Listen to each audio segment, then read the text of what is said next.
Good morning, DawgNation. I'm Brandon Adams, and this is DawgNation Daily, the daily podcast for Georgia Bulldogs fans. We're presented today by ServPro. We're glad you are with us. We have certainly seen our share of rankings and lists and things like that over the course of this offseason. The latest that's gotten some attention is the ranking of SEC quarterbacks. And perhaps by now, after an offseason's worth of this, you're not surprised to find out that Gunner Stockton isn't ranked particularly high. To begin the season, we've said before, we don't have a problem with asking Gunner to prove it on the field for a full season. That seems fair. But there is also something being said in the midst of all of this that perhaps is not quite as fair.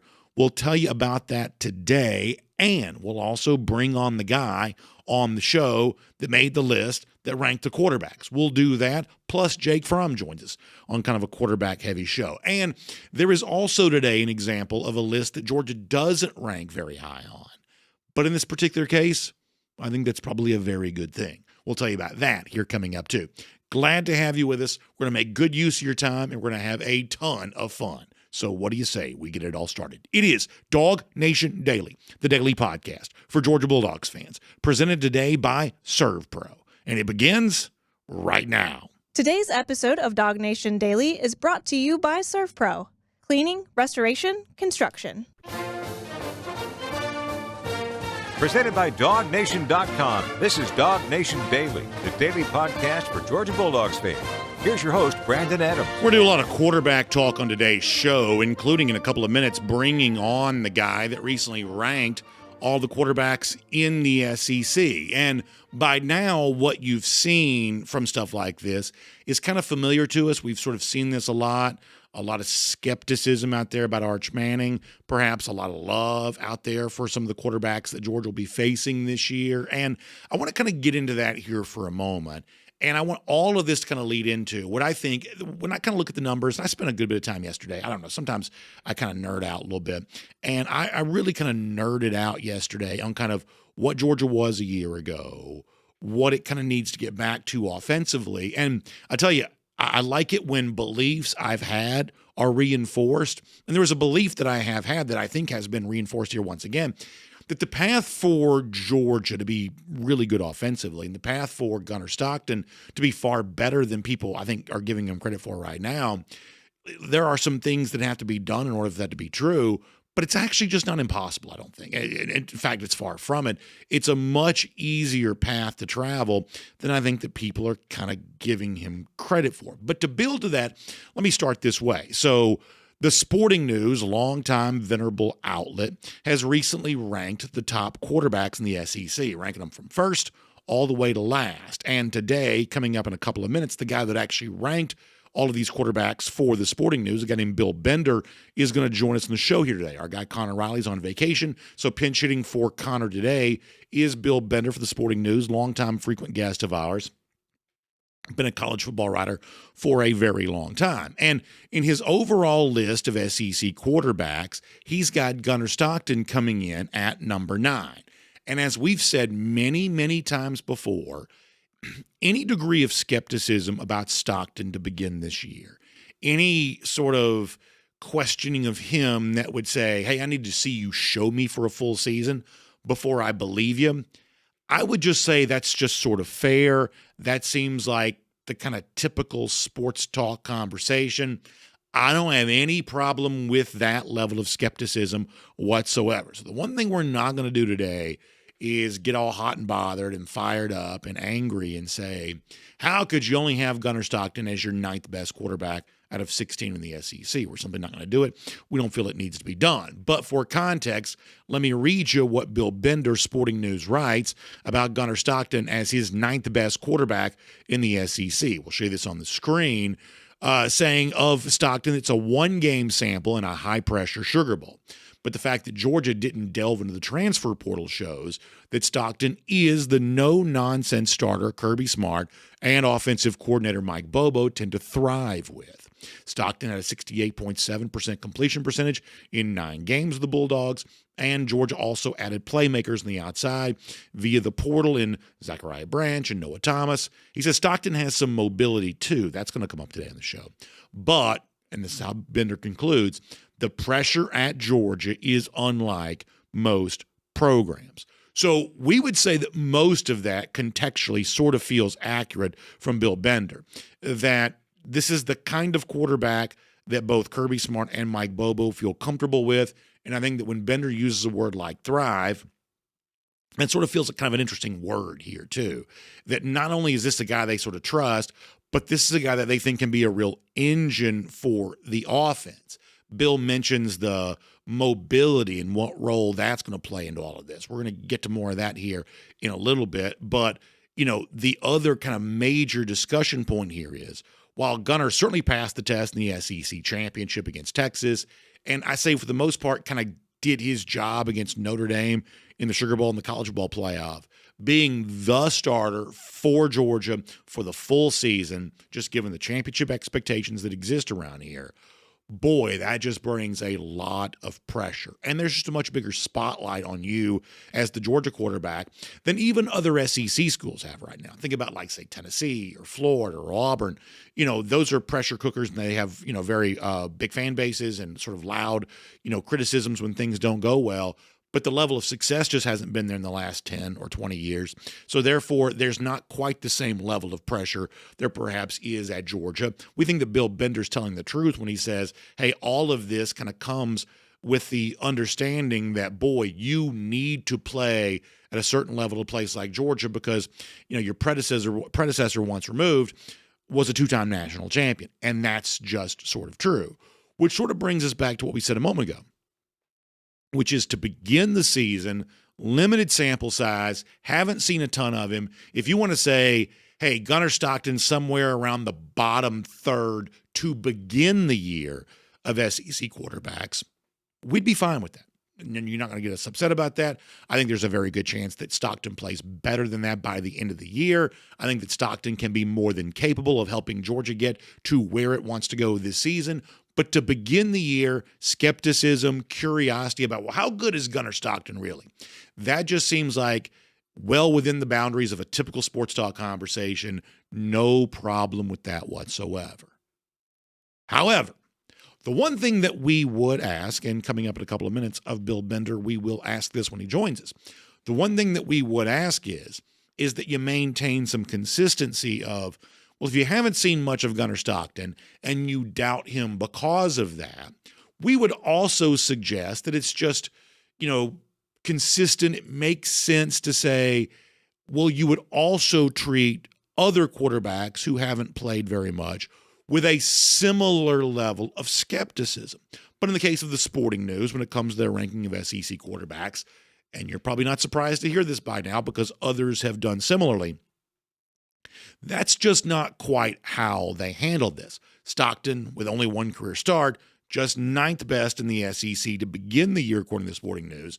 However, a guy, Arch Manning at Texas, who has just 2 career starts, somehow he begins the year as the top quarterback in the SEC. Once again, for context, I will read what the Sporting News wrote about this, saying, the Manning era is here at Texas. Arch Manning started in 2 games behind Quinn Ewers last season, but he's played in 12 games the past 2 seasons. Now it's his turn, and the hype is unrivaled. We don't doubt that. We don't deny that.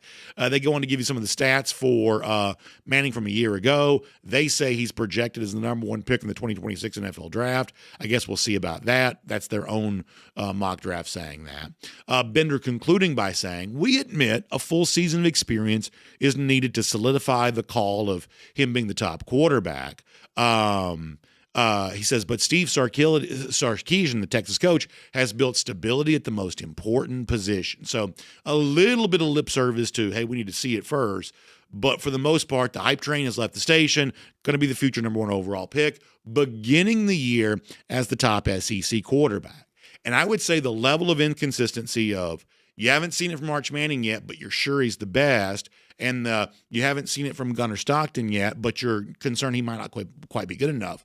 That just seems really incongruous. That just seems really incongruent to me that you would have the 2 opinions about both quarterbacks who just have played at a very, they have a very similar level of inexperience. And if you were to ask, well, what is the sort of logical justification for ranking Manning as highly as you do, I mean, it's hard to come up with anything more than he was just a higher rated recruit coming out of high school, and he has a much more famous last name. And I think it's important to note that Manning was, as Steve Spurrier recently pointed out, standing on the sideline watching as a backup a year ago when Gunner Stockton got his chance to play in the SEC championship, leading Georgia to a win against these Texas Longhorns. And I know people think that Sarkisian's some sort of offensive mastermind as a head coach. And the truth is, I do think he is a good play caller. And the truth is, I actually do think Arch Manning's going to be a good quarterback. I'm certainly not going to try to tell you he won't be, nor have I done that at any point in time this offseason. I'm just simply saying that when you actually look at Sarkisian as the Texas coach, Georgia offensive numbers comparatively speaking, even though by reputation Texas is this sort of high-powered offense and Sarkisian's this diabolical mastermind offensive coach, the actual numbers don't suggest that Texas is really better offensively than what Georgia has been. So that, as some sort of preconceived notion that would lead you to believe that Arch is just, definitely destined for so much more success than what Gunner Stockton's destined for at Georgia, we just don't really see the numbers necessarily backing that up.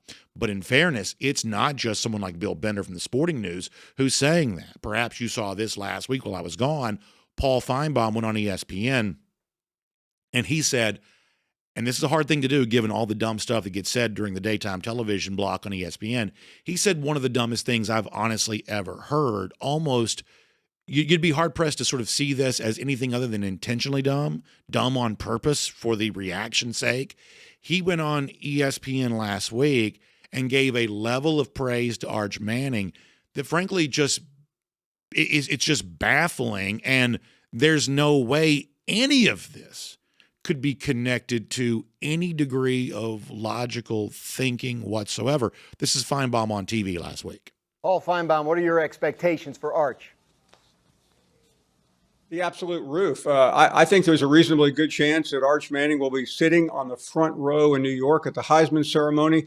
That's assuming that his team does what it's supposed to do and compete for not only the SEC, but for the national championship. And I really believe they will. I think Steve Sarkisian, who's one of the most amazing play callers I've ever seen, made a critical mistake late in the year. He was way too loyal to Quinn Ewers, who was banged up and was really ineffective. Had Arch Manning been instituted in the second half of that game, like Nick Saban did a couple of years ago with Tagovailoa, I think there's a reasonably good chance that Texas would have beaten Ohio State and won the national championship. They're very capable of doing it again this year. I believe also that Arch Manning is the best college football quarterback we have seen since Tim Tebow entered the scene in 2006. So it's the last part that's just outrageous. And by the way, since then, Feinbaum essentially doubled down on this on some of his TV appearances, that somehow a guy that's played very little is already the best college quarterback since Tim Tebow in kind of the early 2000s. Like, where does that even come from? I mean, putting aside the fact that Joe Burrow exists and players of that magnitude exist, this level of praise for a guy that's only just now beginning his first full season as starter. We're not anti-Arch. I mean, I've had people close to the Texas program who I trust say they think Arch is pretty good, and I take that pretty seriously. I think that Manning probably is pretty good.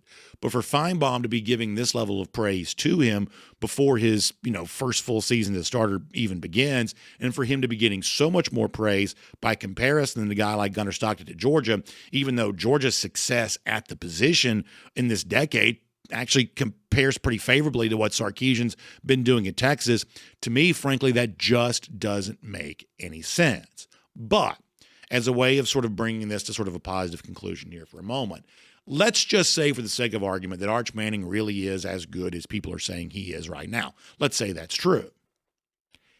I still think there's a fairly simple, straightforward path for Gunner Stockton to outplay Arch Manning, even if some of this Manning hype turns out to be, kind of what it's cracked up to be. I was looking at some of the numbers. I'm trying to do this quickly. I was looking at some of the numbers yesterday. Now, here's what we know. Offensively for Georgia in 2024, they were a far cry from what they had been in 2023. Georgia 2023 averaged about 40 points per game, big dip in 2024. Now, the simplest explanation for this, and oftentimes the simplest explanation is the most accurate, the simplest explanation is, well, they just played a much more difficult schedule. And obviously that's true, and you probably don't need to look much further than that than for why the offense numbers dipped as much as they did. But let's say for the sake of conversation, there's more to it than that. Here's one of the things that I noticed, that if you look at percentage of, like, say, red zone touchdowns a year ago, trips to the red zone resulting in touchdowns, Georgia's numbers were about the same as they'd been before, that they were right there around 69, 70% of red zone trips resulting in touchdowns. It's not a bad number, and it's very consistent year over year. Here's the one thing, though, that does stand out. There were just far fewer trips to the red zone a year ago than there had been in 2023. And the reason why there were far fewer trips is because their third down numbers a year ago were kind of abysmal. They weren't they were converting, third downs a year ago at like barely a top 100 clip nationally. They just weren't keeping drives alive long enough to get into the red zone to give themselves a chance to score once they got there. When they got to the red zone, they were scoring about as frequently touchdown-wise as they had the previous year. They just weren't getting there nearly as frequently. They weren't converting third downs as much. So that's really the place for Gunner Stockton to prevail and to thrive. And if he does that, they really, he can be better than Arch Manning. Georgia can be as good as Texas offensively. All that Georgia wants to do kind of comes down to that. Can you keep more drives alive? Can you give yourself a chance to get into the red zone more and then convert when you get there? And that is where, as Bill Bender mentioned, we're going to talk to him more about this in a moment, that is where Stockton's legs kind of come into this just a little bit. Not necessarily as a Stetson Bennett-style runner, but as a guy that gets you some of those short yards every now and then, quarterback sneak type stuff, tush push type stuff, which is legal in college football. Can you do some of that? Can you convert more drives? Can you keep them alive? Can you get into the red zone to give yourself a chance to score more points? The path, in other words, for Stockton to get there is not as hard as you might imagine. It's not that difficult to assume that maybe here in 2025, Gunner Stockton could outplay Arch Manning. Nobody believes it now. Manning's getting all the hype.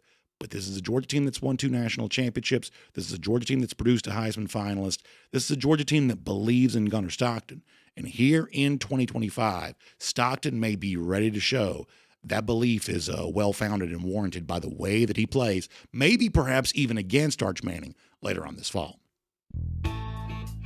My name's Brandon Adams, and this is DawgNation Daily, the daily podcast for Georgia Bulldogs fans. We're presented today by ServPro. We're glad you're with us. Live on video, 10 a.m. across all platforms. Radio noon, Athens Sports Radio 960 The Ref. Podcasts wherever you find them. Apple, Spotify, everything else. We're glad to have you as a part of the program today, and so thankful to our friends at ServPro who make it all possible. And when it comes to big-time messes to clean up, well, that's where our friends at ServPro really step up and do great work for you. Fire damage, water intrusion. We're in that time of year we're going to hear a lot more in the way of like weather-related catastrophes. And when these situations happen, well, obviously the mess to clean up is significant, and you want it, if it's your situation, you want it put back together like it never even happened. Well, that's where our friends at ServPro, the restoration specialist of ServPro, are ready to do great work for you. They'll get it cleaned up. They'll kind of manage the entire operation for you. They'll work with the insurance companies if need be. And when they're done, your property is going to look like this catastrophe, this mess, never even happened, which is obviously what you want out of all of this. So here's what I want you to do. I want you to find them online, servpro.com, S-E-R-V, servpro.com for a lot more on that. You can get them out, see your property, whether it's the home you live in, or maybe it's a warehouse you own, maybe you got some rental property, whatever the story is, ServPro's ready to do good work, ready to help you out with that. So find them online. It is servpro.com today. Let the restoration specialists of ServPro manage all of your messy cleanups, no matter what caused it, fire, water, anything else. They're standing by for you on that today. So find them online. It is servpro.com, S-E-R-V, servpro.com for a lot more on that today. All right, before we're done in today's program, we're going to bring on Jake Fromm. And I've got a couple of more ideas related to what Gunner can do this year to kind of keep some more of those drives alive on third down, to kind of demonstrate his own value in comparison to other quarterbacks like Arch Manning, for instance, who are getting more attention than him right now. Jake's had some interesting things to say about Gunner over the course of this offseason, and I think that conversation with Jake is going to be pretty fun a little bit later on. We'll do that here in a bit. Also, the guy that originally ranked these quarterbacks for the Sporting News, Bill Bender, going to join us here in just a couple of seconds there as well. Let me squeeze in one thing real quick before we get to that, though. How about around the doghouse here today? And I want to set this up now. We're going to talk more about it a little bit later on. So our friends at The Athletic have, speaking of sort of the rankings and the list season, they have looked at the top rivalries in college football. And, look, any debate like this or even a list like this is going to generate debate. I will say this, though. There is one small thing about this. I think we have this. We can show on the screen. There is one small thing about this that I do really like from a Georgia fan perspective, because there's always going to be kind of an interesting sort of double-edged sword when it comes to rivalries. I mean, you like the prestige of thinking you play in one of the biggest rivalries in college football. The Athletic ranks, for instance, Michigan and Ohio State number 1, Auburn, Alabama number 2, Oklahoma, Texas number 3.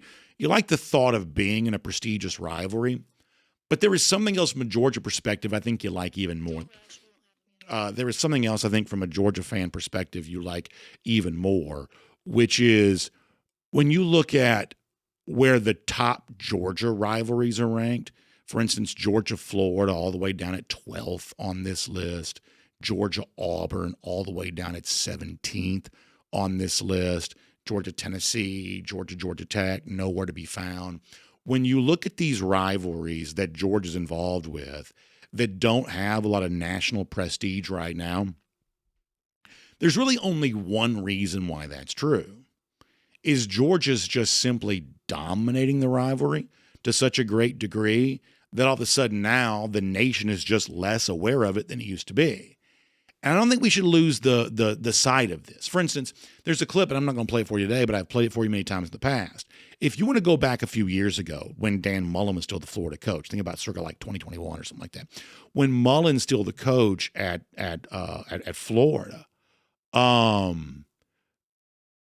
Feinbaum was saying in a lot of interviews, Feinbaum, who we obviously mentioned earlier, Feinbaum was saying that when he wanted to stir up his audience and get phone calls and generate things like that, when he wanted to do that sort of thing, that he got more juice out of the Georgia-Florida rivalry than any of the other rivalries that he might could talk about, including Auburn, Alabama, and the other rivalries. That rivalry at that time, because of what people thought that Dan Mullen was building at Florida and what people kind of were questioning about Georgia, that rivalry was as hot as any. But now Georgia's won every game since the 2020 season, dominated a team like Auburn even more than that, Tennessee, Georgia Tech, the other rivals that might get consideration here. Georgia's just dominated them so much that all of a sudden now you don't quite have that same consideration of the prestige of that rivalry. So most of the time during list season, you sort of want to see your team ranked up near the top. But in a situation like this, seeing Georgia and its relative, its various rivalries ranked relatively low, in this case for Georgia, that's actually probably a pretty good thing. And that's also around the doghouse here today on DawgNation Daily, presented by ServPro. So before we're done today, it's Jake Fromm. Looking forward to that. We'll kind of get into a lot of the Gunner Stockton stuff with him. Also, another kind of look at some of these rivalries a little bit later on there as well, and kind of why that is of note. Perhaps some SEC fans have some reason to be unhappy about all of this. We'll cover all of that with you. But for now, Gunner Stockton, 9th best SEC quarterback. Arch Manning, number 1. Everything else in between. Let's have some fun today with Bill Bender from the Sporting News here today on DawgNation Daily. From Athens and across the SEC or wherever the recruiting trail may lead, here's a DawgNation.com insider. Good to have Bill Bender from the Sporting News on our program today. Hadn't caught up with Bill in a little while. We're glad to be able to do that on the show today. We like lists. We think lists are fun. Gives us a chance to have a college football conversation. And, Bill, your ranking of SEC quarterbacks has certainly generated a lot of that here lately. You can tell, I think, that the season's getting close because you just sort of, whether it be shows like ours or just people on social media or whatever else, that you can sort of tell that the passion around some of these types of discussions is perhaps even stronger than it would have been before. So you can certainly tell the season's getting here, right? Yeah, media days are here today. We're getting ready to get Big 12 Media Day going here in about an hour, and that's the dead giveaway. I always say after July 4th, you enjoy those cookouts and Independence Day, and then it's mad dash to August 30th and August 23rd in that first game. So, we're preparing like everybody else at Sporting News, getting all that preseason content out there. So let me start with the Gunner Stockton part of this. You rank him 9th among SEC quarterbacks. What we've said is, while I think that Stockton showed a lot second half against Texas SEC Championship, even though it wasn't a win, I thought the Stockton played fine against Notre Dame in the Sugar Bowl throughout the entirety of the offseason when things like this have popped up. We have said here that I'm not, bothered by the kind of wait-and-see approach to a guy like Gunner. He has not started a full season. A Sugar Bowl and an SEC championship second half is kind of a small sample size. Stockton is less well-known than some of the guys around the SEC. We're not necessarily bothered by, if you want to use a word like skepticism, a level of skepticism around a guy like this kind of being thrust into this role for the first time. So keeping it just to Stockton for a moment, you would rank him 9th to begin the year. Inexperience kind of factors into that. What do you think his chances for success are, though, over the course of the year? High, really high. I thought he played well in that bowl game, all things considered, being thrust into that role. And, there was a couple plays that experience might have made a difference. And, I think Georgia's upgraded their receiving core, and he's set up for success. The two hardest SEC quarterbacks for me to rank, if we're being honest, are Gunner Stockton and Ty Simpson at Alabama, who also hasn't played a lot, but the receiving core he's going to have around him. So that system is set up for Gunner to have success, and he absolutely could climb up that list in a conference where you have 4 or 5 or even 6 Heisman Trophy type candidates who could boom or bust in that race. No, I think that's right. And one of the things you mentioned in the Sporting News writing about Gunner Stockton is the role his mobility might play in all of this. And that's one of those things that I think there exists a legitimate question around, because obviously when Georgia had great success with Stetson Bennett a couple of years ago, his mobility was a big part of that. I think that Gunner and Stetson are very different kind of athletes in that regard. And if you look at second half against Texas, Gunner was kind of playing a little bit of a freewheeling style. He was running some, took a huge hit, held on to the football to his credit, but he was kind of running around a little bit there. Now, in the game against Notre Dame, he really didn't use his feet at all that day. He kind of played within a conventional game plan, almost the same way you might think that Carson Beck would have played in had he been there. So I think one of the natural curiosities, Bill, that does exist among some Georgia fans here right now is, how much will you see Gunner Stockton run in 2025? Because if they can use that element, if they can bring his legs into this even a little bit, well, all of a sudden his value goes up a lot more compared to the quarterbacks in this league if they are able to do that. And obviously some of that's going to depend on, do they really trust Ryan Puglisi as the backup right now? And does Gunner, while he certainly doesn't shy away from contact, can he avoid contact enough to keep himself upright when he does take some of those big hits? Well, that, and, you hear the coaches talk about slowing the game down, and that comes with that experience we were talking about. Can he hang in the pocket, slow down? One of the things that Stetson Bennett was so good at was the mobility part, the escapability part. And then I would argue Carson Beck, pretty good at extending plays. He just ran into problems with turnovers last season. So what can you learn if you're Gunner Stockton? I think he is a mobile quarterback. I like that about him. It's just avoiding the turnovers and staying comfortable. And again, and Kirby talked about this last year. If you look back at it, Georgia's schedule was harsh, to say the least. And I think, you look at their schedule this year, 5 teams that are ranked in Sporting News post-spring top 25 anyway, and I believe 3 of them come to Athens. So, and where they haven't lost since, here's a funny stat for you. They haven't lost a home game, and I think this is correct, since the day I turned 40. How about that? And I'm 45 now, so that's pretty good. Yeah, no, exactly. Go back to 2019 against South Carolina for that. So one more about Georgia, then I want to ask you about another guy on the list. So right now, early snapshot, you have Georgia's playoff team. You kind of have them back in that sort of similar position to even a year ago, obviously winning the SEC, had a shot at a national championship. Is this, in your mind, still the same kind of Georgia team? Yeah, I mean, it's wild that we're like, I don't want to say we see last year as a down year, but Georgia won the SEC championship, made the round of 8, and then they have one loss. And then, I'm not saying where you're at, but I mean, the national perception, you kind of forget about them a little bit, which is wild considering how successful they've been. We have them getting to the national semifinals. And I do think if you said, hey, you only get 5 teams, you got to get the national title team right out of 5 teams, I would say the 5 teams I would tell you would be Ohio State, Penn State, Georgia, Texas, and then I would have to, pick one out of Clemson, Alabama, and Notre Dame. Yeah. So, I mean, you're right back in that national championship discussion. I think Kirby can use that as fuel for the team. Georgia didn't lose as many players to the NFL draft as Texas and Ohio State did. And Texas and Ohio State will have new starters at quarterback as well. So, I mean, that's what makes this race interesting, right? Notre Dame, new quarterback. Alabama, new quarterback. Penn State and Clemson are the guys that have that third-year quarterback back. But, we spend a lot of time critiquing Cade Klubnik and Drew Aller. So that's what makes this season so interesting. All right, so you mentioned the Texas situation, and here's what's also, I think, interesting to a lot of folks here, where we would say makes a lot of sense to kind of have a wait-and-see approach to Stockton going into his first full season as a starter. But it is certainly noticeable to many of the folks in the audience that the same level of wait-and-see approach doesn't seem to exist around Arch Manning at Texas, who was a higher-rated recruit than Stockton. We don't deny that. And obviously the famous last name at least is going to be mixed into this discussion somewhat.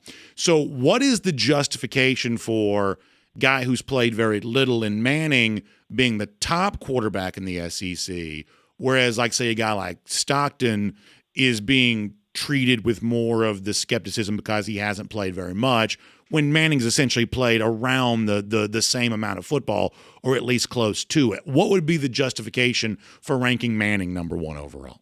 Well, could you imagine if his name was Gunner Manning? Sure. What we would be doing? Sure. I mean, it's, I'm guilty of that. I'm leaning into the hype of Arch Manning and everything that comes with that. I think we saw in a limited sample size, he did get 2 starts, that there's a tremendous amount of ability, scrambling ability, throws a great deep ball, has a lot around him. And I do think there's something to be said about waiting your turn, which he also did. And so, I mean, if we're being honest about things, his last name's Manning. It's easy to hype up that when, we know his uncles and his grandpa and all those things.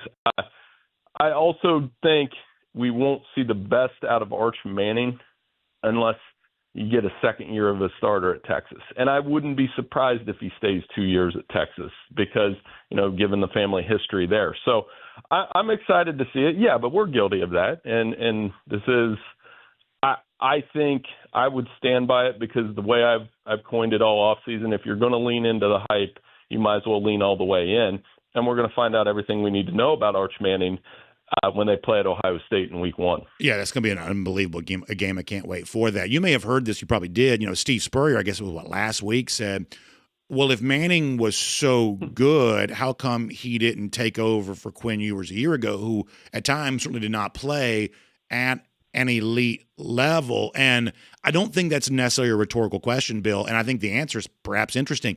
Why don't you think Manning got more of a shot a year ago, given the fact that Ewers was not really playing a spectacular brand of football? See, I saw that comment too, and I love Spurrier. He's great for us as writers. We know that because he's very forthright and honest. But I didn't completely agree with it because, again, Quinn Ewers was the top recruit coming out of high school. It's not like he played well against Alabama twice. He didn't play well against Alabama once, played well twice. And he did have some injuries last year, but I think some of it literally was Arch Manning, and there was a lot written about this at the time. He might not have been ready right away as a freshman. But, with the competition he had faced in high school, and then he's able to see it another season. And you saw it when Georgia played him. It's not like, remember when Arch came in the game against Georgia in the regular season, Georgia got after him too. There's a learning curve in the SEC, especially when you play those elite defenses. So we're going to see what he's learned those 2 years. But as much as I love Steve Spurrier and respect Steve Spurrier and have enjoyed his comments over the years, I just don't think that was completely fair to Quinn Ewers. No, I think that's probably true. How about, though, and we played a clip earlier of Paul Feinbaum saying like he's the best quarterback since Tim Tebow, which I think is just kind of crazy, thinking that he hasn't actually started for a full season yet. Is there any point in which some of this becomes unfair? Now, I will tell you, I think that Manning's probably good, and I do think that Steve Sarkisian is a good offensive coach. Like, I am not necessarily of the belief that all of this is just some overinflated balloon that's going to just easily pop once the season begins. I don't necessarily feel that way, but when you see a guy like Feinbaum go on TV, and I realize there's a certain expectation when you get on these shows, you got to dial up the volume. I get that. But when he's saying like he's the best college quarterback since Tim Tebow, and there are other things on the internet that at least kind of exist in that same orbit, at a certain point, does this get unfair to Arch Manning? And all of a sudden now you kind of worry about kind of collapsing under the weight of some of these expectations? Yeah. Well, I talked to Peyton Manning a couple weeks ago, which was a fun conversation. And one of the things he said that he believes Arch will have success because he's had the same coach and the same coordinator for 3 years. With young quarterbacks, that's essential. Now, as far as the hype and what Paul was saying, college football's kind of been dying for a superstar, like an over-the-top superstar. Tebow, I'm trying to think, since Tebow and Manziel, when we had them kind of back-to-back, we haven't really had a celebrity college football player on the level of that. You know what I mean? Where they cross over into popular culture. Unless am I missing somebody? I'm thinking, that you use the right word. Like Manning is going to be a celebrity in a way that we haven't seen probably since Manziel. Like the Deion stuff came close. I don't know that Shador was nearly as famous as Deion was, but the sort of crossover mainstream celebrity that does get talked about on First Take or whatever, the FS1 version of that, we probably haven't had that since Manziel, probably. No, and I agree. Well, Shador is a great call because I think, but that was just Colorado as a whole. I think that was the combination of Colorado, Deion, Shador, and Travis Hunter, who won the Heisman. Right. So they collectively did that. But I just don't think that we've seen somebody quite like Arch Manning, and that having the quarterback line, the family, all those things, it's going to be a lot of fun to see. But yeah, I mean, but we're in also a sport. I think the other superstar player, and it's not quite celebrity yet, but Ohio State's got a receiver named Jeremiah Smith that I haven't seen a talent like him in quite some time at that position. No, that's going to be a fun one. And like you said, week one between Texas and Ohio State, that's about as big as it gets, even for a Georgia-centric show like us. We recognize how big that game's going to be, and I think our entire audience is excited about seeing that. Bill, before we let you go, remind folks how they can find the stuff that you're writing. Obviously, you say Big 12 Media Days beginning today. I'm guessing you'll be in Atlanta for SEC Media Days next week. Sporting News has been a part of our college football resources for a long time here. So for people who want to read the stuff that you're writing, how can they find it? Yeah, I'll be at Bill Bender 92 at sportingnews.com, and we'll have plenty of, like I said, college football content over the next few weeks, and can't wait to get into it. Like I said, it's the rush to August 30th, and these media days will be a lot of fun. You get a lot of coaches, giving us, trying to get answers out of these coaches and trying to get something new. It'll be a lot of fun to see. Bill, great stuff. Thanks for your time here today. Hey, no problem. Thank you.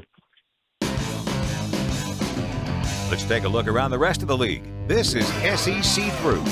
Yeah, I just think it's fun to consider that the guy getting all the hype right now in Arch Manning, and we're not anti-Arch, really not. Like, it's kind of funny, we do live commentary during our shows, when it's over. And, I would say that I have kind of gotten some grief from some of our people in the chat because I am not as, anti-Arch as they want me to be. If I had to guess, Manning is going to be good. And if I had to guess, Manning's going to be one of the better quarterbacks in the SEC and college ball this year. If I had to guess, that's probably true. But as Bill referenced, and as many of you bring up all the time, a year ago, when Manning is standing on the sideline watching, Gunner Stockton is in the game leading his team to the SEC championship, beating the team that Manning plays for. And that is meaningful to me. And you couldn't have a sharper contrast between a guy like Arch, who's getting all of the attention, and a guy like Gunner, who's getting none of it. But the actual case for Gunner in comparison to Arch, I don't think is some sort of, I don't think it's a huge stretch. I really don't, especially given the fact that in two limited sample sizes worth of experience, the Gunner experience came in big games, in big moments, and a big test passed against the Longhorns in the SEC Championship. We're going to talk to Jake Fromm more about that here coming up in a moment. Prior to that, though, let's get ready to go cruising around the SEC, courtesy of Royal Caribbean. And let's get you excited for all the big things going with Royal Caribbean here right now. In fact, I believe this is true. I think now, when you use a great travel advisor like Jessica Slater, you can actually already book, if you want to be a part of Royal Beach Club in Nassau when it debuts by the end of this year, you can actually already book your experience at the Royal Beach Club. That lets you know this thing is here. Not only is Royal Caribbean debuting a bunch of new ships here, obviously Star of the Seas coming up very soon, they're debuting new destinations and kind of private destinations within destinations you've perhaps been to before, like Nassau and the Bahamas. Your experience with this is now. This is, it's ready to happen, and you can kind of book that here right now. You can be a part of all of the great stuff going on with Royal Caribbean. So give Jessica Slater a call, terrific travel advisor, 770-718-9147. That's 770-718-9147. You can also email her, jslater@dreamvacations.com. You can be a part of a great Royal Caribbean cruise vacation here in 2025. All right, before we talk to Jake Fromm, let's go cruise around the SEC, courtesy of Royal Caribbean here for a moment. And thought this was interesting news coming out of Oklahoma. Longtime athletic director Joe Castiglione is retiring. He is stepping down as the AD of Oklahoma. This has been one of the more influential figures in college athletics. You've probably heard Castiglione's name before today. Not every athletic director is super famous in this day and age. Castiglione, perhaps more well-known than others. I think it's also interesting to watch this unfolding during a time in which the Oklahoma program overall is a little bit of a poster child for the new restructuring of certainly football programs, if not college athletics, in general. Oklahoma has, we believe, a pretty kind of powerful GM.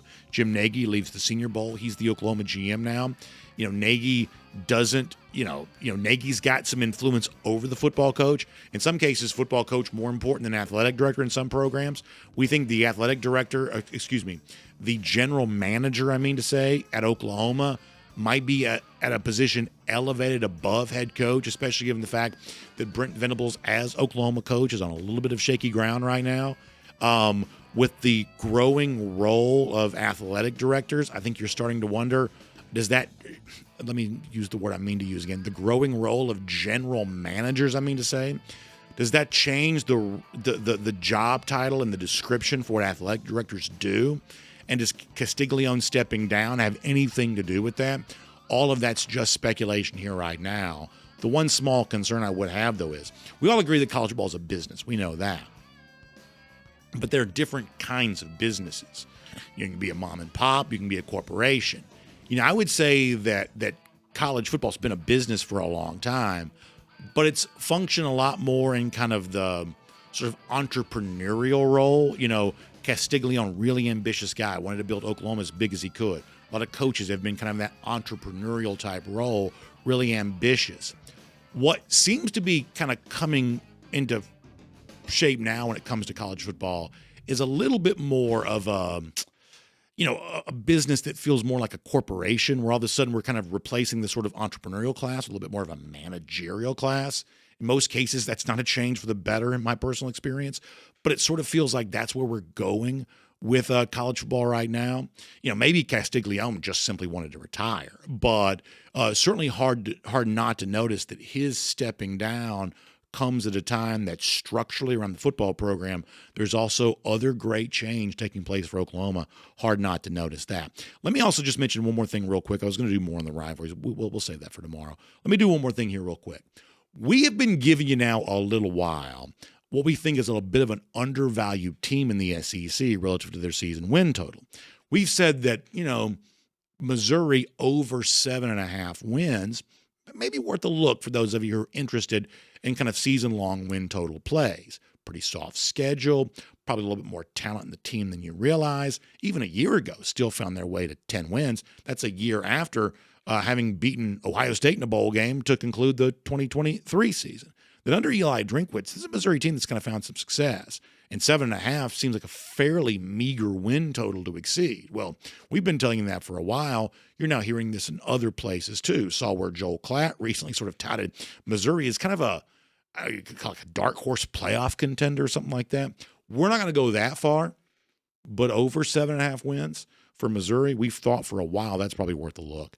And our opinion on that has not changed. We'll make that cruising around the SEC courtesy of Royal Caribbean. And on a day in which we've had a lot of quarterback talk on the program, always a really good thing to bring on a guy like Jake Fromm to the show here today. So to kind of talk about the outlook for Gunner Stockton and kind of what it might be like for him in 2025, what do you say we talk to Jake Fromm right now as a part of a Kroger Fresh Take? We're always glad to have Jake on the program. Jake, hope your summer's going well. Hope you had a great 4th of July and everything is smooth for you. We're glad to have you back on the program here today.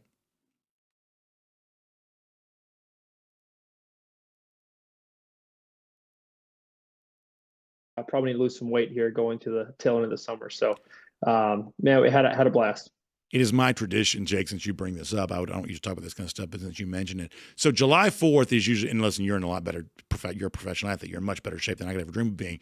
But July 4th is sort of always my time when it's like, okay, it's time to start. You got to get ready to get fit into your fall clothes. You got to look, look decent on TV or whatever else, or at least as close as I can come to that. Like July 4th, like no more cookouts, no more beverages in the cooler. Like all of that's got to go away, and you got to start getting back serious again. For whatever reason, July 4th is typically my tradition. That's sort of my goodbye to summer. And after that, I got to do something to try to get back at least a little bit closer to my playing weight. Yeah, that's a good turning point. I think. I mean, I've even had my own mental 2 weeks of no sugar. I'm going to see what I can cut here. I want to lose 6 to 8 pounds, and let's get shredded going into the fall. So man, I second you on that, Brandon. Let's do this together. Yeah, listen, something tells me based on our comparative silhouettes, you're a lot better at doing this than I probably am. But nonetheless, we're glad to be able to do that. So we've been talking quarterbacks on the show here today, and I want to bring you in on kind of a little bit of what I've been saying about Gunner Stockton. Some of this we've kind of done before, so I want to kind of move past just the obvious part of not getting a whole lot of national love and, guys who haven't played very much getting, obviously a lot more. I do think, though, there's a little bit of it's almost like a misunderstanding about Stockton. I think that people are treating him like he's kind of coming out of nowhere, but the truth is he was in everybody's, rankings, all the national services, he was a top 100 recruit, somewhere around like the top 75 or something like that. Not picking on Carson Beck. He was a much higher rated recruit coming out of high school than Carson Beck was. That somehow there's this narrative being written that Gunner Stockton sort of coming out of nowhere and he's like this underdog story and aw shucks, gee whiz. Like he set records in Georgia. You're a record-setting quarterback. You know how hard that is to do. Like people are treating him as much more of like an underdog than the actual biography would suggest should be true, I think. As you're going into this, Brandon, the wheels are turning in the back of my head. There's a guy out there, a very prominent guy, who's really good at kind of arbitrarily floating these stories out there. They catch wind. And they usually end up, it being very good for a specific team, that plays in red and black. So I wonder if he has anything to do with this. And I'm talking about Coach Kirby Smart here of kind of playing this narrative into his hands. I mean, if just thinking from his perspective, this is kind of right where I want the team, right where I want Gunner. I want Gunner in this hungry mindset, but I don't want to put too much on his shoulders. I don't want to put too much pressure or stress and just feeling like the weight of the world is on his shoulders. Man, I want this guy to go out there, play free, play relentless, and not feel like he has to do every single thing for the team and for the team to have success. So I don't know, man, if I'm just kind of putting my head coaching hat on, this is exactly what I want. Obviously, everything you said is exactly true. I mean, Gunner is a phenomenal athlete, phenomenal quarterback. I mean, this guy balled out in high school football, set plenty of records for the state of Georgia. and the state of Georgia is just littered with great quarterbacks who have gone on to do well in college and in the NFL. So, Gunner, he's that guy, and I don't expect anything less this fall. But I think it's just kind of playing with the narrative, playing with the mindset. I think who knows? This may be Kirby's doing. So let me ask you what's probably a stupid question, but I want to ask it anyway. So when you look at kind of what Georgia needs a little more of, I was given this stat a little earlier. Like if you compare them like in 2024 to 2023, obviously the biggest difference is much tougher schedule. And any kind of stat comparison has to take that into consideration. Totally get that. But putting that aside for a moment, why did Georgia score fewer points last year than they did in 2023? To me, it kind of comes down to they just didn't convert third downs at nearly the same clip they had, kind of the previous year. Their red zone touchdown percentage was actually almost the same. They just weren't getting down there nearly as frequently. And what that kind of makes me wonder is, we talk about, you even mentioned the athleticism before of, well, Gunner has, this athleticism at quarterback, but how do you use it effectively? I mean, Jake, there's a part of me that wonders, can Gunner be like a tush-push quarterback for Georgia? I mean, he's 6'1", 215. Jalen Hurts, who, listen, he's as strong as a bull. I don't dispute that. But he's only listed, like 6'2", 220. They're not that different from like a just a general spec standpoint. When it comes to like keeping a drive alive on third down, short yardage situations, is that the best way to use Gunner's athleticism? The kind of moving the offensive line play, it is legal in college football. It has been now for a little while, going back to the old days of Reggie Bush. It wasn't, but now it kind of is. Could we see perhaps Gunner Stockton be one of those guys that in a short yardage situation, his willingness to absorb contact, that becomes the way in which he uses his legs this year, and you convert more third downs that way? Because if that's the case, then this Georgia offense, I believe, just got a whole lot better. Yeah, I think that's an excellent idea. I think Gunner, we know about his toughness. We know that shot that he took in the SEC championship game last year. Gunner, I'm sure a lot of your viewers would understand this analogy. Gunner's he's farm strong, man. He may not throw the most weight around the weight room. I have no idea, but man, the dude is strong. You just know it when he shakes your hand, and you see his toughness just out there on the field, and it shows up week in and week out. And I think also on top of your great tush push idea, I think just having. Do you think it's a great idea? Because I'm not so sure it is. I think it's a good idea. But the problem is you can't practice that. Man, it is. You can. It's just very tough to do in a practice situation. So it's something that you have to commit to, and you get better at doing it on Saturdays. Like, it's something you got to commit to, and you got to keep doing it over and over and over again. So, who knows? We'll see. Maybe it tried out on, maybe a quote unquote lesser opponent, and let's just kind of see what it does. And I think it's something you have to work on and build off of. But I think Gunner can use his legs on these third and mediums to convert, to extend plays, much like we saw Stetson do as well. But I think, man, what I want to see from this team this year is a physicality at the line of scrimmage. From the offensive line. I just want to see us run the ball. I want to see us run the ball under center. I want to see some power. I want to see some inside zone. And then who knows, maybe something that we really haven't done a whole lot of is wide zone from under center. But man, I'd love to see that.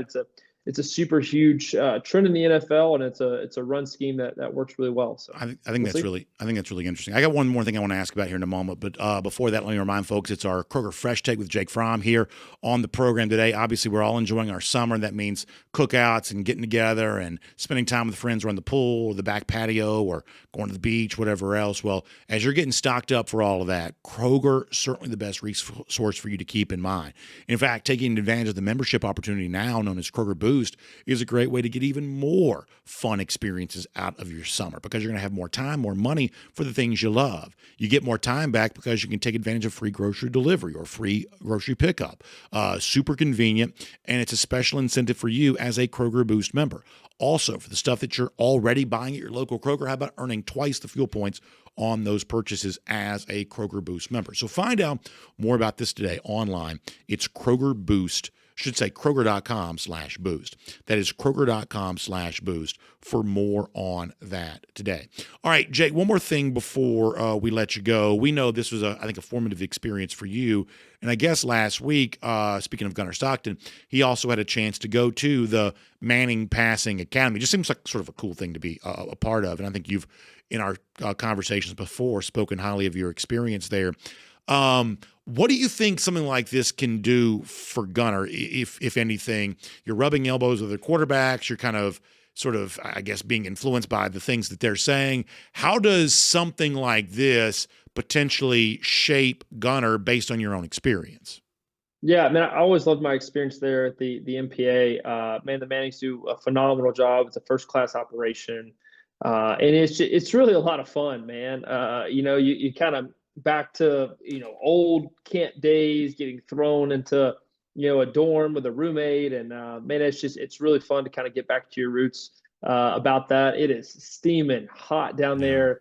Man, these kids they're rough. They bring a lot of energy, and you got to be on it at all times. But it is really, really neat because of the rest of the quarterbacks that are there that you get to be around, build a camaraderie with. But then also you have your own practice sessions, so to speak, where you get to go out there and throw it with the guys and kind of see where you stack up and compete, man. I think it's about competing.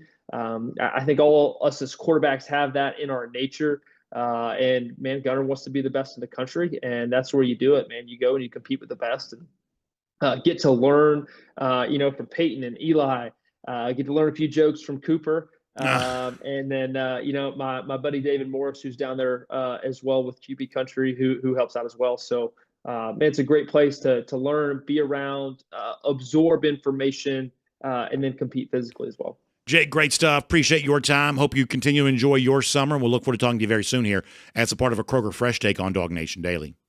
Thank you, Brandon. See you next week. Good stuff there from Jake Fromm. Great insight into what it's like being a part of the Manning Passing Academy.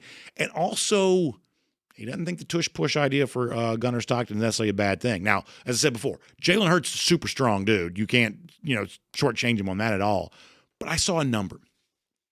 Hurts has had, I think this is right, in his career, 33 touchdowns, rushing touchdowns of 1 yard or less. Way more than anybody else, any other position in the NFL over the course of that same span. When you go back to like Stetson Bennett in 2022, one of the things that Bennett brought to Georgia in that Heisman finalist year, 10 rushing touchdowns. I mean, like that's a lot of, 70 points spread across an entire season when you expect to play close, hard-fought games against good teams. An extra 70 points coming via the rushing touchdown route. Boy, that matters. And short yardage runs where a third down becomes a 1st and 10, the drive stays alive. Now you get into the red zone where Georgia's still been pretty good at scoring even a year ago in an otherwise not exactly stellar offensive year.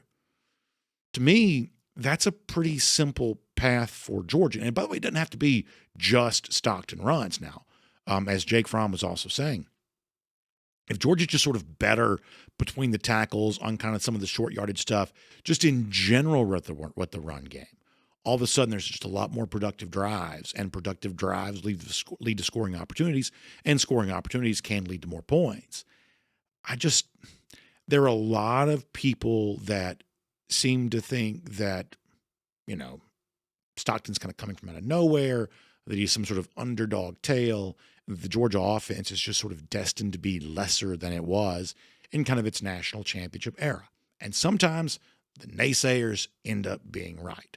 Sometimes you got to hand it to the critics. They don't get them all wrong necessarily. But on this one, sort of think Georgia's still going to have its say, and think that Georgia can find a formula and can find a recipe that's perhaps not even all that difficult to conjure up, that produces a much better offense here in 2025 than it was in 2024. Interesting stuff from Jake Fromm on kind of how they would perhaps get there. Let me give you one more shout out before we say goodbye to you today, too. From our friends at Cercheros. We love the fresh mix of Cercheros, and we love it whether you're dining in store. Do you know they have like 50 locations now?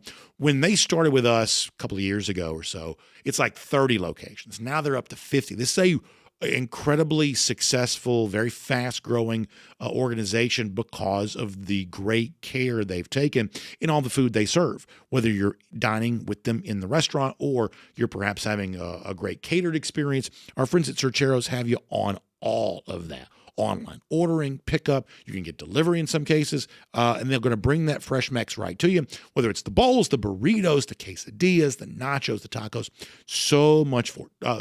25 fresh toppings, and you want to stop by in store, they'll even grill up the veggies for you. Like, they just do these little extra special things to make your experience even fresher, even friendlier than you're going to get somewhere else. That's what they're all about.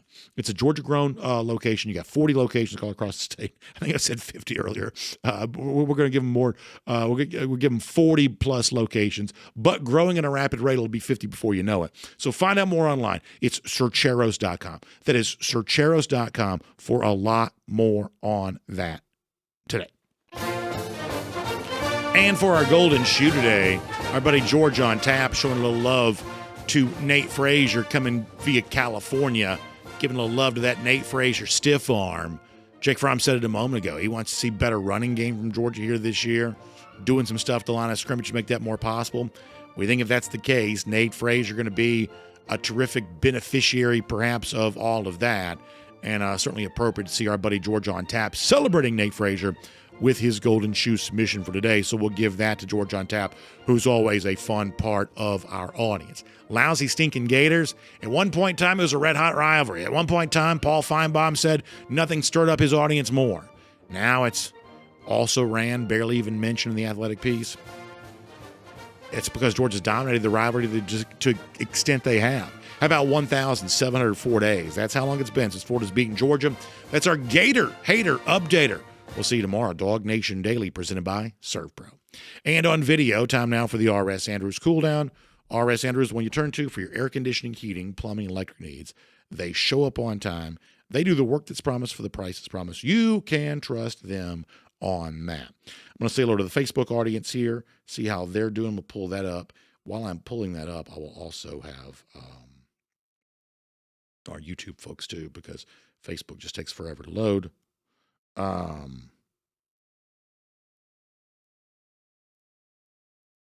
Let's see what else is going on here. Trying to jump in here on what the conversation on YouTube is. Sometimes it takes sort of a while to tell. So let me let them figure that out, and I'll go to Facebook. I was hoping I was going to be able to see a comment. I could just sort of jump right in there and read, but it's a little more all over the place than that today. But luckily, Facebook is opened up, so we'll take some comments there. By the way, Brian Whitaker pointing out the Braves are playing in Sacramento tonight against the A's, which, given the way the Braves have played as of late, seems like a pretty appropriate place for them to be. Any optimism we had about Atlanta is now gone. You know, the one thing that we felt like they could kind of lean on while the offense was trying to sort of figure it out was starting pitching, and now their starting pitchers are all hurt, so it's kind of over. And at one point in time, Alex Anthopoulos made this big stand about they're not going to be, sellers at the trade deadline. If they don't make moves during the trade deadline to make their team better for the future, at this point, you've got to assume it's just all ego. The only reason why you wouldn't is because your ego just won't allow you to, and you've made the promise that you wouldn't. But this is a Braves team that whatever magic has existed with Atlanta, it just sort of seems like it's gone. I'm not saying they're never getting it back. I'm just saying, obviously, the 2021 World Series feels like forever ago. The record-setting offense of 2023, that feels like a while ago now, too. This is a team that just sort of feels like a far cry from all of that. Jamie Huff mentioning Brian Snitker. I'm a big fan of Snitker, perhaps more so than the typical Braves fan listening here right now. I think that baseball is a sport where you have to play relaxed. I don't think that tense muscles are strong muscles when it comes to baseball. And so a manager that, and kind of the Bobby Cox style, that allows his team to be relaxed, I just think it's a pretty good thing, especially given the fact that the manager now is just simply a proxy for whatever the math nerds want to do. A guy like Snitker, I think, has some real value. But all of that said, hard to deny that the vibe with the Braves right now just seems off. It just does. And I don't know how you get that back without doing something significantly different. They've done the scapegoating of the hitting coach before, and that clearly has not worked. So I am very pro Snitker. I think Snitker has his place among the all-time great Atlanta sports coaches for the 2021 World Series. I do. But I don't think the case for bringing Snitker back in 2026 is necessarily all that compelling. Let us see what else. Ken Holcomb says, where do you think we stand with our offensive line this season? Lots of inexperience there.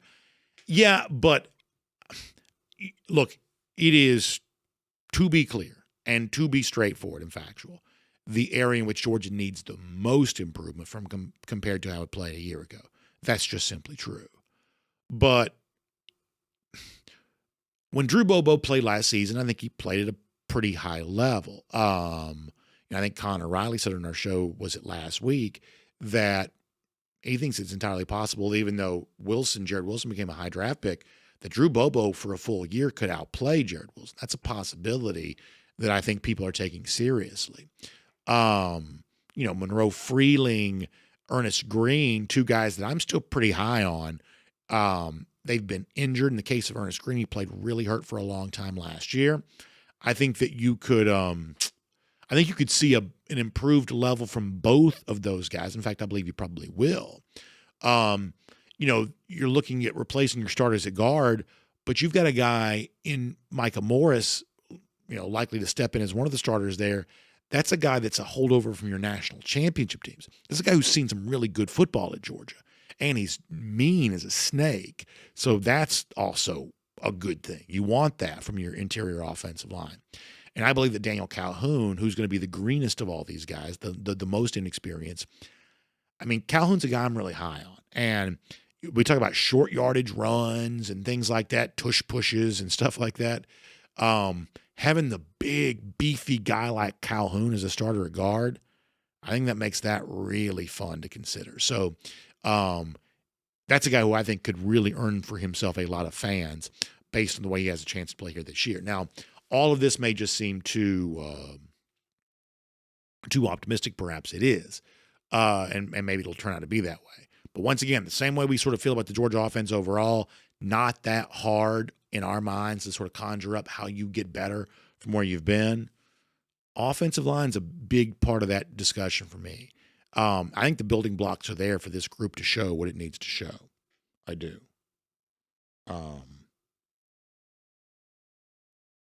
Josh Obb says he's cooking in a blazing hot attic. He's I need an RS Andrews cool down up here. Yeah, Josh, if I could bring you one of those sort of portable units or something like that, I'd do that for you. But I appreciate you tuning in while you're sweating it out doing that work. And look, this is what we love. We love people who do real work, not pushing a piece of paper across a desk, but real work. We love the fact they tune into us while they do it. It makes us feel like we matter when people who do work that matters. And improving the condition of a property or building a property that didn't used to exist, things of that nature, moving dirt, stuff like that. That's just real work. That's the sort of work our economy is built on. So the fact that people who do that sort of work are with us here on the show, there is nothing, and I mean nothing, that I'm more proud of than that. And there is no idea, professionally speaking, that I have a greater sense of loyalty to than that. I love it. Thank you very much, Josh, for being a part of the show. Billy Cloud getting ready to check out. Appreciate that. Billy, thanks for being here. All right, let me see if I can find out what's going on YouTube for a second.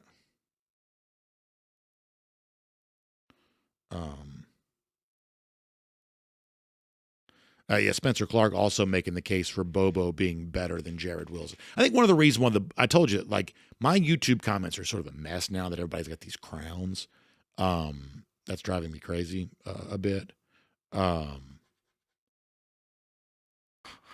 the way, Dennis Wilson says, too bad, he's a Miami fan, y'all know that. Too bad UGA couldn't beat Notre Dame. We're going to find out how Miami fares against Notre Dame here coming up to begin this upcoming season, Dennis. So you just be careful with that now. Jeremy Harbin also says the Braves just aren't as deep as they once were, don't have great players coming off the bench.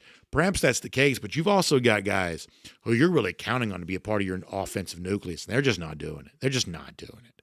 And look, the Profar thing is just sort of bad luck. I don't know that you can necessarily blame the Braves for that. When that's your big offseason move and it blows up to the degree that it did, it doesn't look good, but I don't know that you can necessarily blame them for it.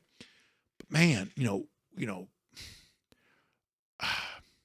you got a lot of guys making a lot of money. And I'm still a fan of all these players. I'm not trying to trash them, but you got a lot of guys making a lot of money. In some cases, the biggest contracts the Braves have ever given out. And they're just not special right now. I mean, and you just got to call that what it is. Let's see what else.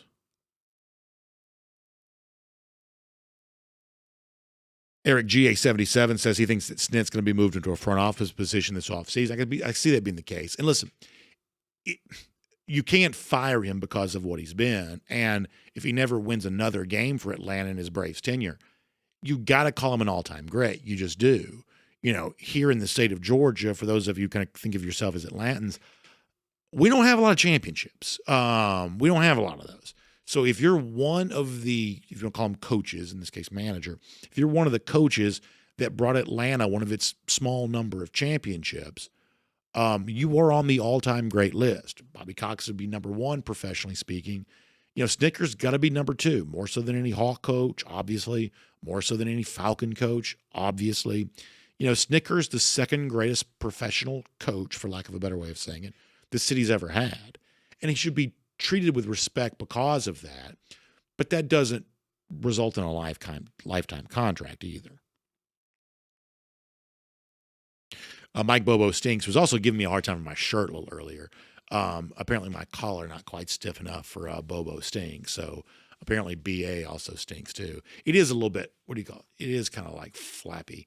It is a little flappy today. I'm not gonna lie to you about that. But he says he hopes the 2026 update from the EA Sports video game shows some improvements for Georgia. How are y'all liking that thus far? I thought I might get back into video games when the EA Sports game came out a year ago, and I just didn't. My son plays it all the time, and I thought I'd play with him, but I just don't. And I'm not anti-video game necessarily. Even when I was a kid, I didn't like video games that much. But how are y'all liking it so far? I meant to even mention on the show today. So if y'all want to give me a review of what you're liking so far, let me know.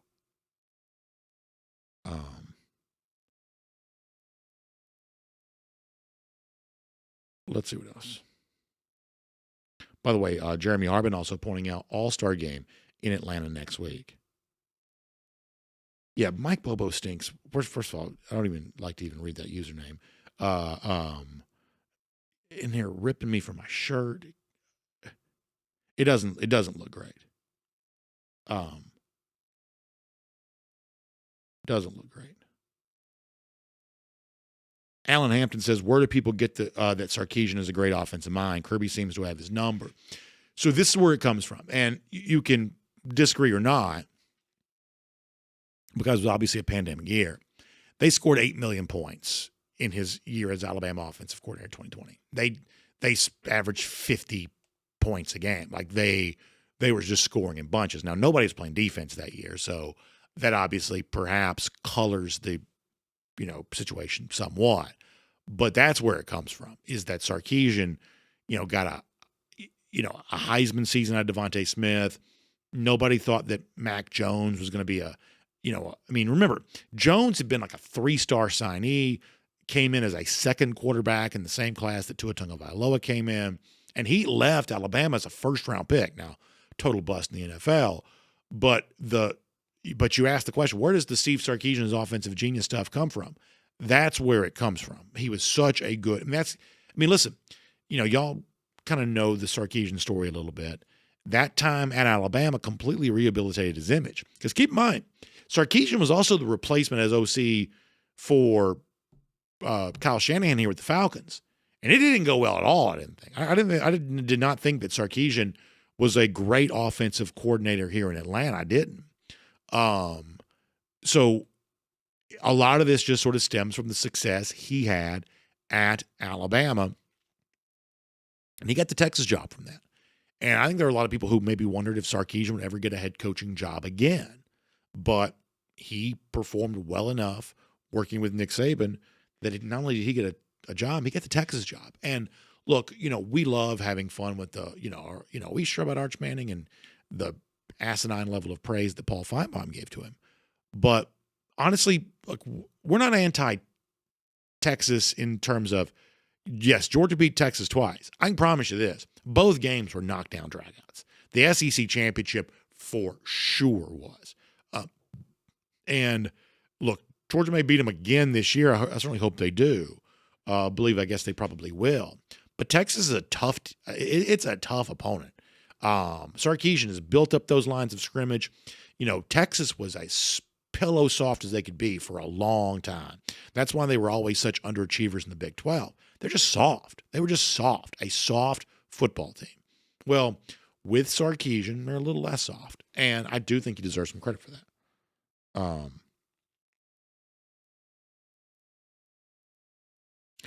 Jonathan Aaron says, if you could put it together, a dream team of coaches for UGA, who are you picking at every position? That's a good question. Maybe one of these days we'll get into all that. I don't know that I got the energy to do 10 coaches worth right now, but maybe one of these days we'll do that. That's a good question, I think.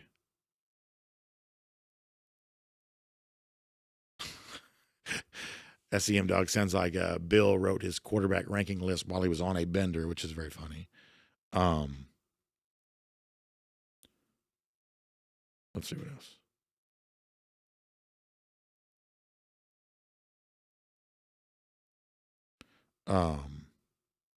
DT also is not happy with Sarkisian during his time in Atlanta. I think he's in a tough spot, too, because I think they asked him to run the same offense that Kyle Shanahan had been running. And I don't think that ever works. I mean, I just don't think that ever necessarily works. I mean, you can, I guess, have similar concepts or whatever, but at a certain point in time, cooking from somebody else's recipe probably gets a little bit hard to do. DT says, don't deal with trolls. Like, there are some troll, use that, like Dennis Wilson I like. Dennis is a guy, he sort of checks in. Like, we won't hear from Dennis for years. Like, Dennis didn't show up on this show for years. All of a sudden, Miami had just the tiniest little bit of success. He shows up like he never even left. That's what I love is that, we get new audience all the time. They've, especially like live people in the comment in the chat, they don't know who Dennis is, but Dennis just shows up like he's been here every day for years, when the truth is he hadn't been here in years because Miami hadn't given him any fodder to come in here and talk trash. But I like Dennis. Garrison Tucker found out we're having a baby boy, he says, stocking up on all the UGA gear for the new dog fan. That's awesome, Garrison. Man, great news. I tell you, what a fun experience that's going to be for you. That's great. That's great. Cody BMW MC asking about Ja Jackson, the 6'10" offensive lineman. If I had to guess, I think he's still probably learning the game, but I do think they think he's a really good prospect. I do. And, as a backup goes, he may not be quite as even well developed right now as, like, say, a Juan Gaston is. Maybe not, if I had to guess. That's all just my speculation. But I do think they think he can be a really good prospect. I really do. I want him to block field goals, is what I want him to do. I mean, I want him to be the one-man field goal blocking machine.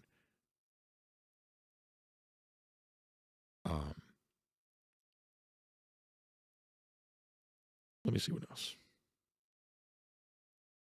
Yeah, Bill Camacho on the subject of the A's. Yeah, playing in Sacramento right now, technically speaking, we've seen some weird sports names in recent years.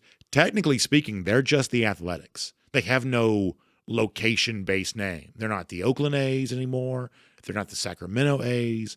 They're not the Las Vegas A's yet. They're just the Athletics right now, which is pretty strange.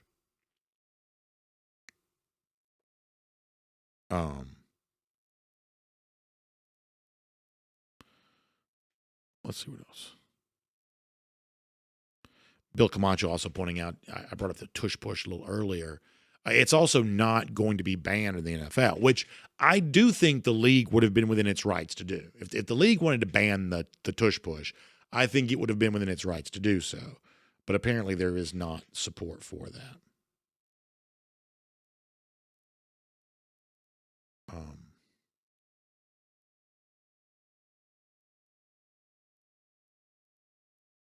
Let me see what else. I'm trying to go up earlier in the Facebook comments. Now I can't quite figure out what they're talking about there. Brian Whitaker says when you've got Acuna, Riley, Albies, I should say, Olsen and Ozuna in the same lineup, you got to produce. Yeah, I mean, like, there's just really no explanation for why the Braves have been as bad as they've been. I just don't think anyway.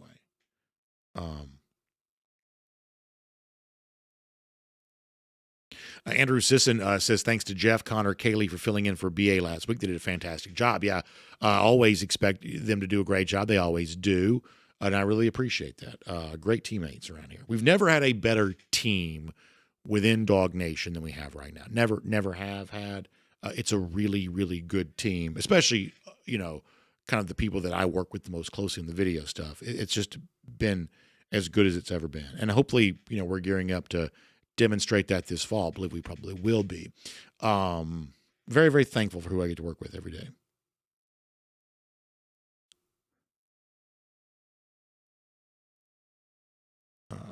Let's see what else. By the way, Paul Moon, who has a Wake Forest background, says he's taking Wake to the Natty over and over in College Football 2026. Yeah, that's now you got to realize now you're also making them money. Didn't they say they're going to give a little bit of revenue sharing dollars to the teams that get played the most? So Paul Moon's making a little money for his. Is it your alma mater? Did you go to Wake Forest, Paul? Remind me again. Let's see. Frank Patterson says, "Did you hear that Kaylee said that she's the undisputed DawgNation Finnish long drink pong champion? I should say drink pong champion."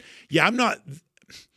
I don't do a ton of like long drink pong or that. I don't probably do a lot of that, especially at my age now. Unfortunately, I could see Kaylee being pretty good at that. I could see her being pretty good at that. I think I probably would be good at that. Here's the thing, though, and look,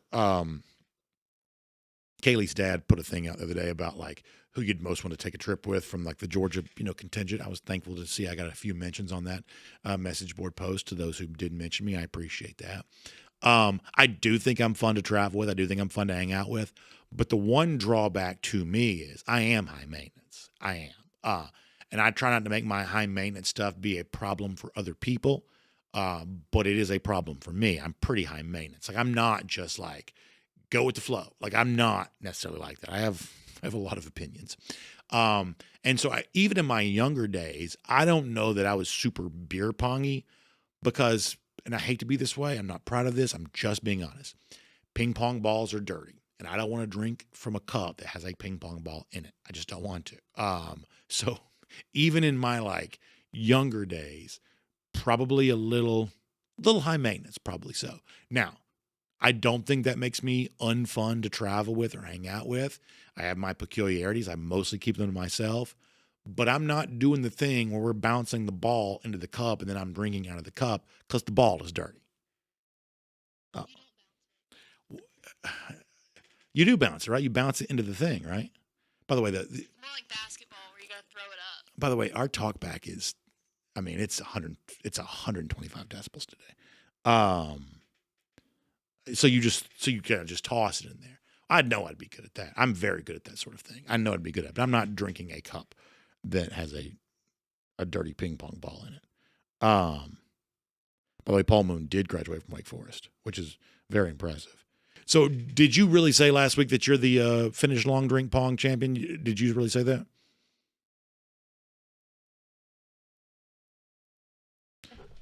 Well, it kind of got brought up who would win, and it was definitely me. But no, you're supposed to throw it up almost like basketball. If you bounce it, then they're allowed to hit it out.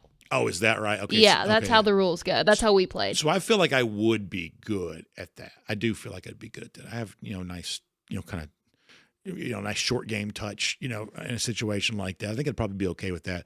But I don't want to drink a drink that's got a dirty ping pong ball in it, Kaylee. Well, what I found is that, like, in college, when I no longer had sports like softball or basketball, let's just say that the only thing that 14 years of basketball translated over to was pong. Because if we go to like the arcade or something like that, especially having young kids, I'm usually pretty good at like the thing where like you throw the ball and knock down the funny looking face, or you throw the ball into the little, like sort of skee ball type stuff. I'm usually pretty good at that sort of thing. So I think a beer pong style game, I probably would be okay at that. But I would say that when you're 40, whatever, I don't know. I mean, listen. You can play with water. Well, I mean, I don't just know. To test your skills. Sure. Maybe one of these days we'll do that. By the way, Jay Shipes, I feel like we don't see as much of Jay anymore as we used to. I don't know what Jay's got going on. Frankly, I'm worried to think about what Jay is probably doing when he's not commenting here on the show. But Jay does. G. Gray says the volume is on 100 this morning. It was coming back to my ears a minute ago. It was so loud. I don't know if everything's loud for everybody today or what. But all right, let me take a few more comments. We're going to get ready to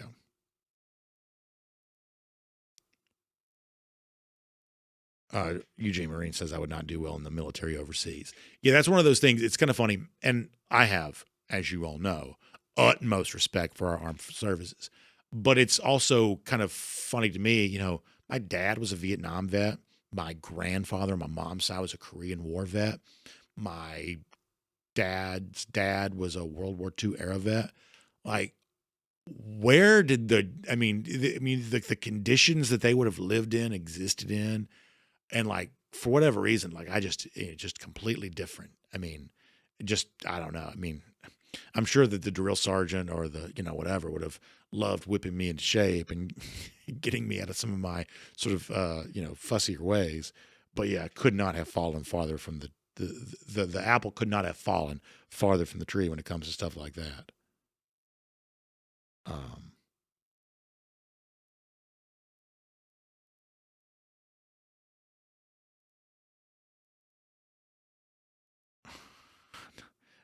Yeah, there's a lot of stuff going on over here at DawgNation.com right now. All right. Any final comments before we go? Gerald Harmon's also having some fun in here. I'm trying to find stuff I can read. Rob Phillips says, who is the freshman with the best odds to play this year? That is a very good question. So let's see if we can narrow it down to one. Because on the short list, like we're in kind of we're actually now on the college football calendar. We've been in list season. There's actually a worst off-season time of year than that because list season we kind of like. Let me tell you what we don't like. We don't like watch list season. Watch lists are just the dumbest thing in the world. Lists are fun. Watch lists are just kind of, they're basically just noise pollution. So if we're going to make our own watch list of freshmen to play the most, Bo Walker's in the watch list at running back, Talon Taylor, C.J. Wiley at wide receiver. They're going to be on the watch list. You'd probably put Juan Gaston on the watch list. You'd probably have to do that. Elijah Griffin's on the watch list. Who else is on the watch list? That's 5 names. Maybe that's enough. Is there anybody else that's obviously on the watch list? So here's a guy who's going to play, probably not on offense or defense, but Zayden Walker is going to play on special teams. Yeah, he's going to be on punt coverage, busting it down the field because those 5-star linebacker types always end up there. Yep. He will play. Now, how many snaps he actually gets on defense is a different story. So I gave 5 names. If we're thinking about offense, defense right now, because you're right, a lot of these guys will have their chance to show out on special teams, and that level of athleticism as a part of that unit ends up really being valuable. Is there anybody else? Because I feel like my eggs are a little scrambled today. Griffin on defense, Taylor, Wiley, Walker, Gaston. Is there anybody I'm obviously missing because like Zayden Walker could be a future Buckeyes Award winner. It's going to be hard to crack the lineup at linebacker this year.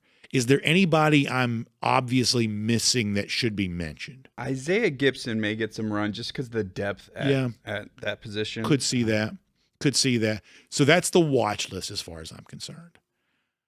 I think the freshman most likely to play the most is probably Griffin.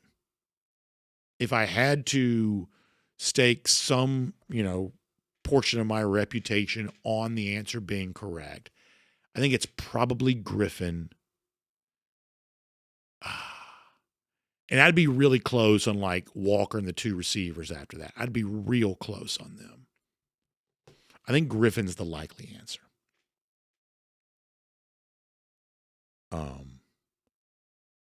Johnny Prescott says he likes his DawgNation Daily host a little bit of pretentiousness.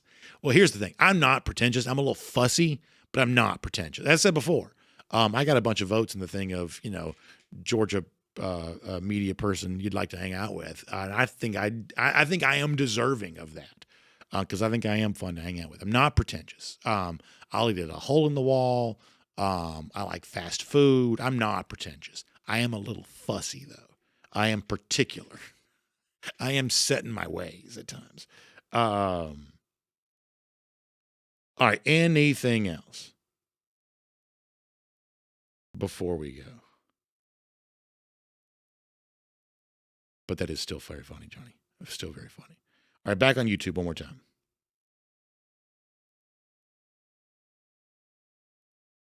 Chris Wheeler says the more Paul Feinbaum talks, the more I'm convinced that he does not know ball. Look, here's the deal. Like, Paul's super nice guy.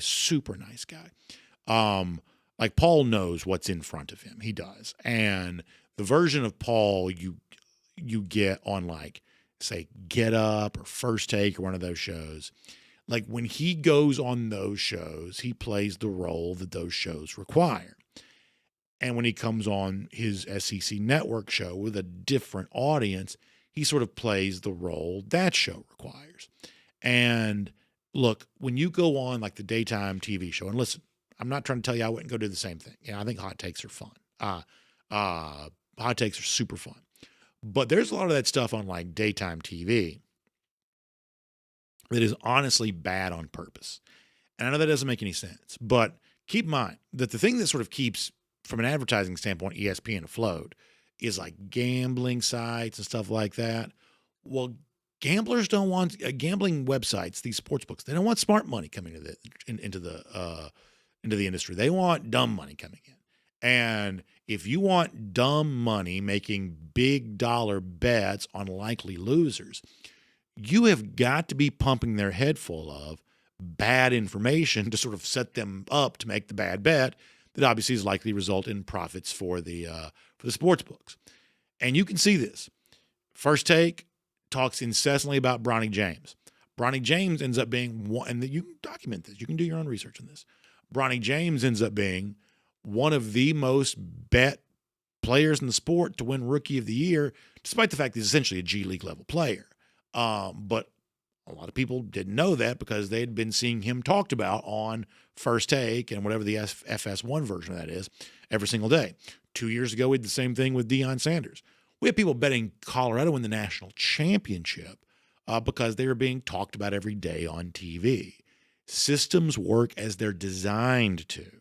That's what the system is designed to do, to create a level of poorly informed, fans that will end up making bad bets that will almost certainly lose. So when you hear someone go on TV and say a quarterback who's barely played is the best college football quarterback in the last 2 decades, that's a take that's so bad on its face, any right-thinking person would obviously assume it was intentional.